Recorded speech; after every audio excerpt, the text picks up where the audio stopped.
జై శ్రీమన్నారాయణ. ధనుర్మాసంలో 11వ పాఠం ఈరోజు. ముందుగా పాఠం, తర్వాత తాత్పర్యం తెలుసుకుందాం. ముందుగా పాఠం.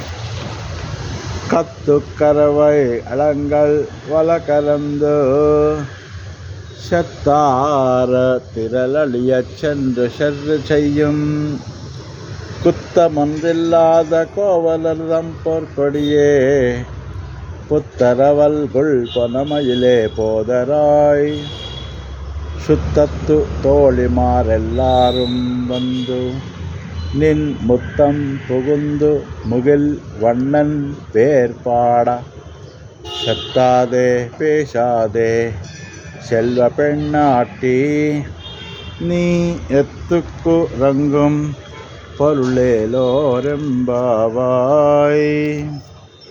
తాత్పర్యం: లేగదూడలు కలవియు దూడల వలె ఉన్నవియు అగు ఆవుల మందలను ఎన్నింటినో పాలు పితికగలవారును, శత్రువులను ఎదిరించి బలముతో యుద్ధము చేయగలవారును, ఏ విధమగు దోషము లేని వారగు గోప బాలకుల వంశమున మలచిన ఓ బంగారు తీగ,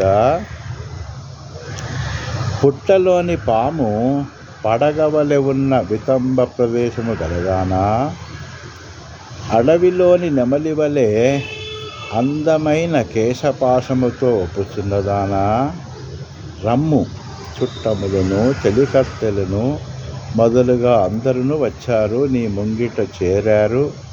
నీలమేఘవర్ణుడగు శ్రీకృష్ణుని నామమును కీర్తించుచున్నను నీవు ఉలకక పలకక ఉన్నావేమి ఓ సంపన్నురాలా, నీ నిద్రకు అర్థమేమిటో తెలుపుము అని గోదాదేవి తల్లి సహచర గోపికను నిద్రనిచ్చి లేపే సన్నివేశం. జై శ్రీమన్నారాయణ. రాచకొండ రామాచార్యులు.